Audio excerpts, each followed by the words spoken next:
Assalamualaikum warahmatullahi wabarakatuh. Perkenalkan, nama saya Lisa Nureviana, NIM 191112410005 dari Pendidikan Teknik Boga 2019 kelas A. Di sini saya akan mempresentasikan terjemahan jurnal dengan judul jurnal yaitu pengaruh proses yang berbeda terhadap kandungan pati resisten enzim dan nilai indeks glikemik tepung terigu dan penggunaan tepung ini dalam produksi biskuit. Nama penulis jurnal yaitu Cihadiyeh, Candal, dan Mustafa Erbas. Yang selanjutnya yaitu pendahuluan dan tujuan. Yang pertama ada nutrisi yang baik. Maksudnya nutrisi yang baik di sini adalah tindakan pencegahan teratas yang harus diambil untuk gaya hidup sehat. Dengan begitu, konsumen sadar akan kesehatannya sehingga menuntun untuk memakan makanan yang berfungsional dan bergizi. Oleh karena itu, industri makanan tertarik untuk melakukan penelitian pada pengembangan makanan yang bermanfaat bagi kesehatan, khususnya pada indeks glikemik yang pada karbohidrat. Kemudian, makanan yang kaya karbohidrat dimodifikasi untuk menghasilkan serat.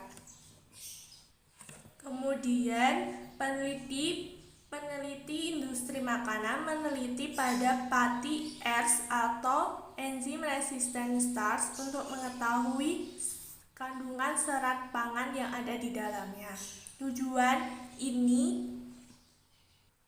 Tujuannya untuk meningkatkan kadar ERS pada tipe 3 tepung terigu dengan perbandingan tepung per air yang berbeda, nilai pH, suhu, dan ultrasonik, serta mengetahui kemungkinan penggunaan tepung ini dalam produksi biskuit sebagai sumber serat pangan dan alternatif. Yang selanjutnya ada material. Yang pertama, mempersiapkan sampel tepung.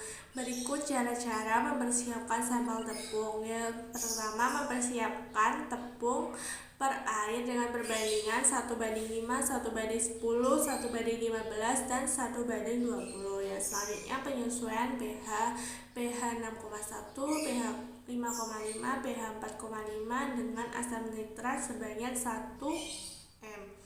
Langkah selanjutnya ada 2, menggunakan ultrasonik yang tidak diaplikasikan dan ultrasonik yang diaplikasikan. Untuk ultrasonik yang diaplikasikan langsung pada proses gelatinisasi pada suhu 80 derajat Celcius, 100 derajat Celcius, dan 121 derajat Celcius selama 30 menit. Yang kemudian langkah selanjutnya adalah pengeringan dan nitrogading selama 3 hari pada suhu 25 derajat Celcius dengan kadar air kurang dari 14%. Yang selanjutnya ada penggilingan. Penggilingan digiling dengan ukuran kurang lebih 150 mikrometer. Yang selanjutnya ada total persampelnya itu 72 sampel per ulangan. Yang selanjutnya menggunakan ultrasonik yang diaplikasikan. Yang selangkahnya yang pertama adalah pemanasan. Pemanasan pada suhu 75 derajat Celcius selama 20 menit. Selanjutnya proses ultrasonik pada daya 100% dan amplitudo 245 sampai 249 selama 15 menit. Yang langkah selanjutnya sama dengan langkah ultrasonik yang tidak diaplikasikan. Yang selanjutnya material yang kedua ada 234,4 gram tepung, 2,4 gram garam, 4,8 gram susu bubuk skim, 8 gram baking powder termasuk bikarbonat dan natrium asam pirofos, 40 gram minyak nabati terhidrogenasi, dan 114 ml air. Dengan cara mencampurkan semua bahan, kemudian yang terakhir masukkan air dan diulangi selama 5 menit. Kemudian adonan digulung dengan diameter 1,5 mm dan kemudian dipotong secara melingkar dengan diameter 52 mm. Yang selanjutnya di oven pada suhu 100 derajat Celcius selama 5 menit. Setelah 5 menit, suhu dinaikkan menjadi 180 derajat selama 150 menit. Kemudian setelah 20 menit, adonan dikeluarkan dan didinginkan pada suhu kamar. Untuk tepung yang diperkaya ers, diistirahatkan selama 3 jam dan kemudian dimasukkan pada kantong ziplock dan disimpan pada suhu ruang selama 60 hari. Selanjutnya ada analisis metode. Yang pertama, penentuan nilai warna. Nilai warna L, A, dan B dari sampel tepung dan biskuit diukur menurut sistem CLab. Nilai L, A, dan B dalam sistem CLab mengekspresikan hitam putih, kehijauan kemerahan, dan kebiruan kekuningan. Yang selanjutnya, penentuan kadar air. Kadar air dari sampel tepung dan biskuit ditentukan dengan cara dikeringkan 1 gram sampel pada suhu 105 derajat Celcius. Yang selanjutnya, penentuan kapasitas menahan air. Dari sampel tepung diambil sebanyak 0,1 gram, kemudian ditimbang dalam tabung teret dan ditambahkan aquades sebanyak 1 ml dan kemudian dicampurkan dan kemudian diinkubasi pada suhu 25 derajat Celcius selama 5 menit. Untuk menghitung WHC, sampel ditentukan dengan mengukur sisa berat pelet, yaitu gram air per gram bahan kering. Selanjutnya, penentuan pati resisten enzim.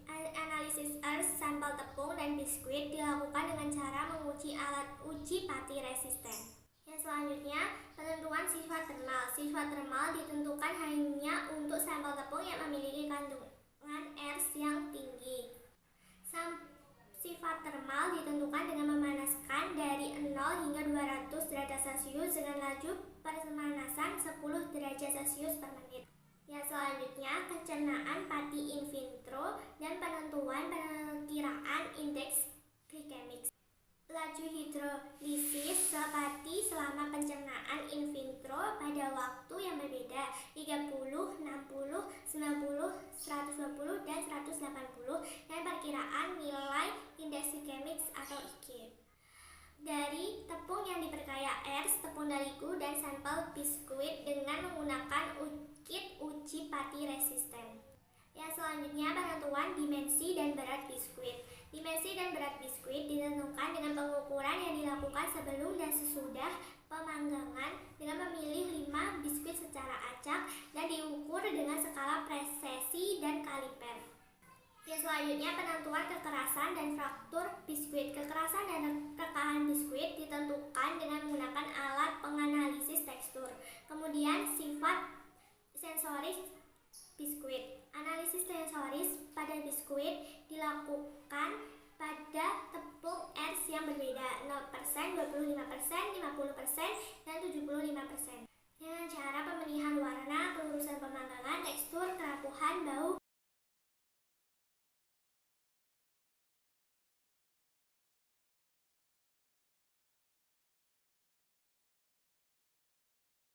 Untuk yang selanjutnya, hasil dan diskusi. Tabel 1 menjelaskan bahwa nilai warna, kadar air, WHC, isi ers sampel tepung secara signifikan dipengaruhi oleh semua aplikasi.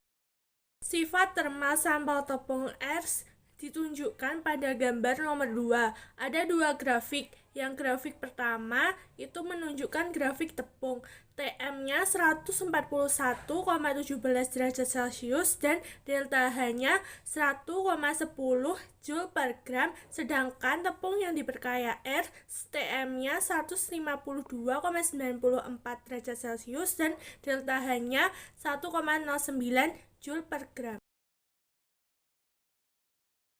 Dan GI sampel tepung yang diperkaya ers ditunjukkan pada gambar nomor 2 dan tabel nomor 4.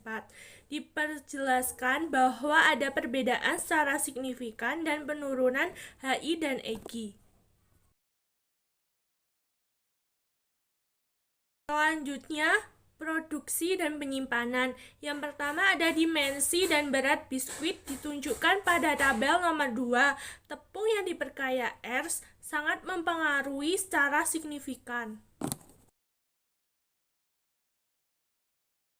Ya, selanjutnya ada tabel 3. Tabel 3 menjelaskan bahwa dengan penambahan tepung yang diperkaya Ers dan penyimpangan dapat mempengaruhi komponen seperti jenis warna, kerenyahan, kelembapan air, kandungan Ers, HI, dan EG, serta sifat sensorik pada biskuit.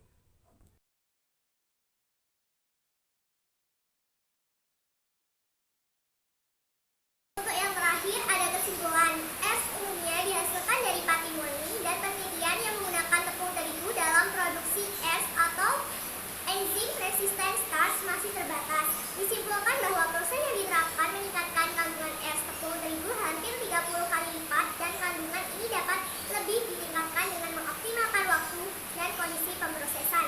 Namun, protein tepung yang diperkaya es menjadi denaturasi sebagai hasil dari proses yang diterapkan.